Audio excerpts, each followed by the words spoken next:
La historia del cine. Para ello, iniciaremos diciendo la definición de cine. Podríamos definir qué es la palabra cine. La palabra cine es la forma abreviada de cinematografía, palabra formada por las luces griegas que significan movimiento, escritura o inscripción. De esta manera podríamos llegar a interpretar que la cinematografía es forma del movimiento. Forma de movimiento, me parece muy bonita interpretación. También lo podríamos ver como el arte de escribir movimiento. Pues no es más que el cine una serie de fotogramas, de fotografías, puestas simultáneamente que representan el movimiento. Como lo están viendo ahorita conmigo, que en realidad no soy yo, sino es una representación mía de la realidad, donde me ven moviéndome, como lo estoy haciendo ahora. Pero en realidad no están viendo un movimiento real, están viendo una serie de fotografías que representan mi movimiento en un espacio-tiempo. Pero bueno, continuemos con más de nuestra línea de tiempo de la historia del cine.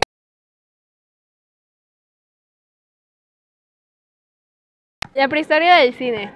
Los primeros inicios documentados describen hasta los tiempos del hombre, hasta las cavernas de Altamira, donde hay un dibujo sobre un jabalí sobre dos pares de patas más. Podríamos decir que siempre se pudo definir como un movimiento, y así era como se llegaba a representar. Grandísima foto del jabalí que nos ha compartido mi compañera. Me imagino tratar a los homínidos, estos seres humanos prehistóricos, que trataban de asimilar el movimiento, y una forma que tuvieron fue poner el jabalí con pares de patas más para representar un movimiento de que ellos corrían. Y vamos con nuestra siguiente línea y vamos con nuestro siguiente hecho, que claro, aún así es antiguo, en la antigua Grecia, con mi compañero Daniel.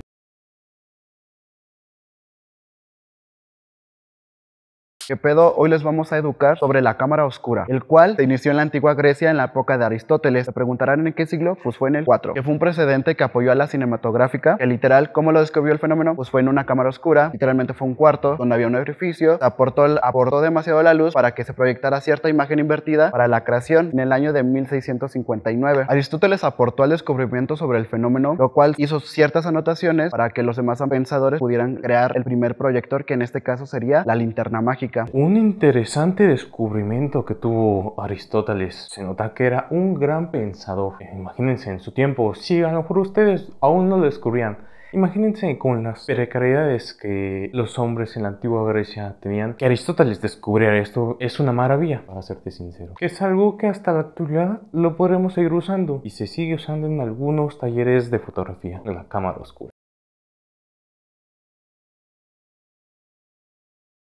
Continuamos con el primer referente, el cual fue un manuscrito creado por Christian en el año de 1659. Pues se preguntarán cómo era este proyecto más que nada. Este manuscrito, pues a continuación, pues se los mostraremos. La linterna mágica se basaba en una cámara oscura con un juego de lentes y un soporte corredizo en el cual se colocaban transparencias, ya sean pintadas sobre placas de vidrio. Estas placas se iluminaban con una lámpara de aceite. La linterna mágica. Tal vez no era mágica en sí, pero la gente así percibía que esto era magia. Llamarle magia a cosas que no comprendemos, algo extraordinario, fuera de lo normal. Gran invento que nos da indicios de que por ahí va a ir el proyector, para poder llevar las salas de cine a como las conocemos hoy en día. En este caso, pues no proyectaba imágenes, proyectaba dibujos. Así que el siguiente paso era proyectar imágenes. Pero antes de eso, pues teníamos que crear las imágenes. Así que veremos un poco de los inicios de la fotografía. Bueno, la historia de la fotografía, para muchos la fotografía es ya un tema muy importante. Bueno, para esto, ¿quién ha sido importante para la fotografía? ¿O para ti quién ha sido el principal fotógrafo? Bueno, para esto es Joseph Nipsen, ha sido el primer fotógrafo que ha capturado todo a nivel de inventor. En el siglo XIX fue el inventor de todo esto. Él inventó el helígrafo básico en una imagen fijada, y el hípeno logró en carta utilizada en una placa cubierta. A pesar de varias horas, todo esto se llevó a cabo. Se llevó a cabo a pesar de 8 horas. Esto llevó a que retratara una imagen que fuera de su recámara. Después de la muerte de Nipsen, comenzaron varios inventores a recuperar esto. ¿Esto para qué? Para tener varias imágenes en su trabajo. Inspiró a otros inventores como Louis Sanger la perfección de la fotografía. La fotografía para muchos de nosotros ha sido fundamental. ¿Fundamental en qué? En trabajo, en recuerdos familiares, aparecen recuerdos de cualquier persona. 8 horas se tardó la primera fotografía. Esta fotografía para todos es instantánea, como todos, o sea, tomamos el teléfono y una foto en instantes, en segundos, en microsegundos. Para esto, Nipsen tardó 8 horas. Nipsen ha sido para muchos considerado el padre de la fotografía. ¿Por qué el padre de la fotografía? Porque fue el primer inventor o el primer fotógrafo de todos estos fotógrafos. Para esto se llevó un proceso.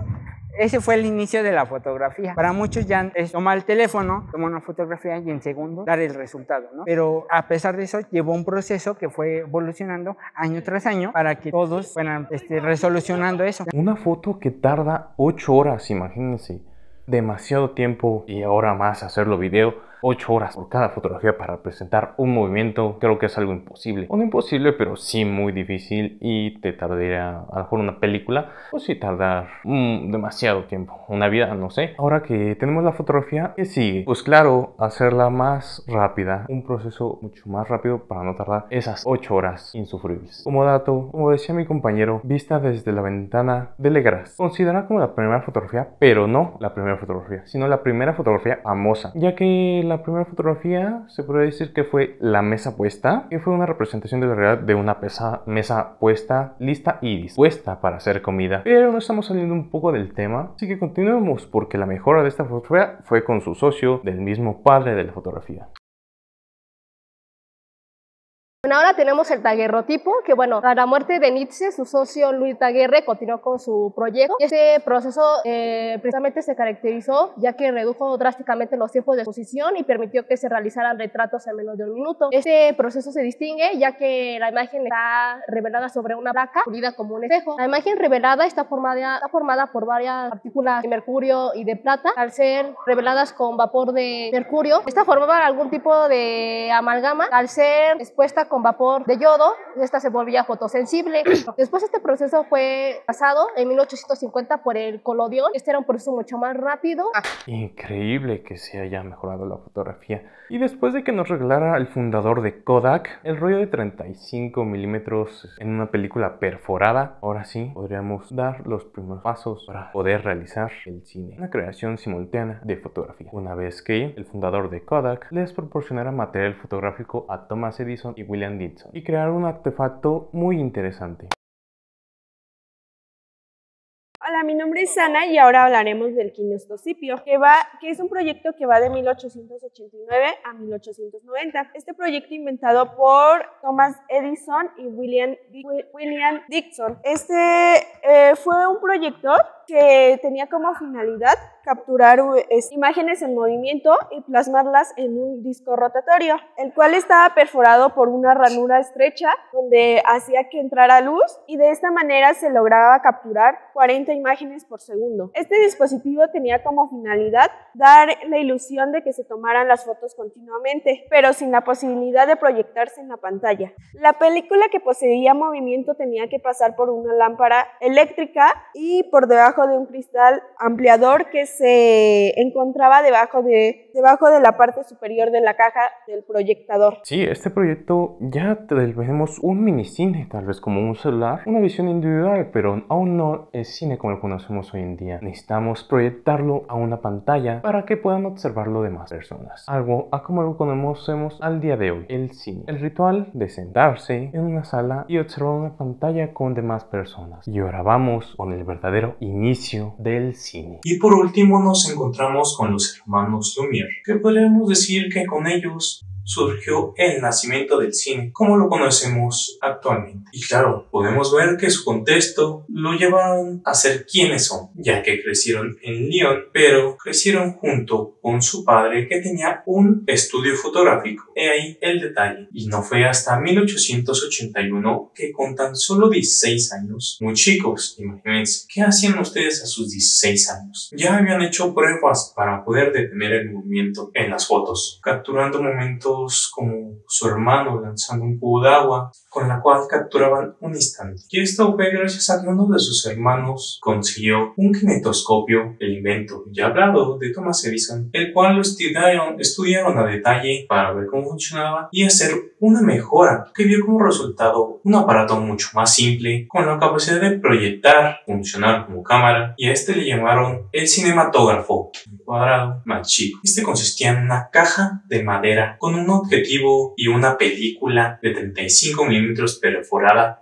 la cual se hacía rodar con una manivela para tomar fotografías en secuencia, la cual no duraba más de un minuto, pero funcionaba para hacer su proyección en alguna pantalla. Después de patentarlo el 13 de febrero de 1895, los hermanos Lumière hicieron experimentos proyectándolo en universidades y en ámbitos elitistas, y en vez de guardarlo como un objeto de estudio, decidieron mostrarlo al mundo. Y gracias a que tenían un colega fotógrafo, les ayudaron a conseguir un salón en el sótano del Gran Café, ubicado en Boulevard de Capucines, en París. Era un salón con capacidad de apenas 100 personas, y su primera proyección tuvo lugar el 28 de diciembre de 1895, y las 33 personas que acudieron al lugar estuvieron a punto de presenciar un verdadero momento histórico, donde exhibieron situaciones y personas de la vida diaria, pero el encanto estaba que tenían movimiento, eran personas moviéndose enfrente de ellos, sin estar ahí, pero aún así las veían vivas dentro de la pantalla, algo muy impactante en su fecha. Los pocos que asistieron al evento difundieron la nota para después también sus noticieros hacerle grandes notas sobre este acontecimiento, donde la prensa le dedicó toneladas de notas a este acontecimiento, a este suceso masivo. Aquel 28 de diciembre fue establecido como la fecha de nacimiento del cine a como hoy la conocemos, no solamente porque se proyectó por primera vez una película o estas cintas, sino porque dieron inicio al ritual que hoy en día hacemos como les ir al cine, sentarnos y observar una película. Dio inicio a la experiencia como la conocemos hoy en día de ver cine. Adiós.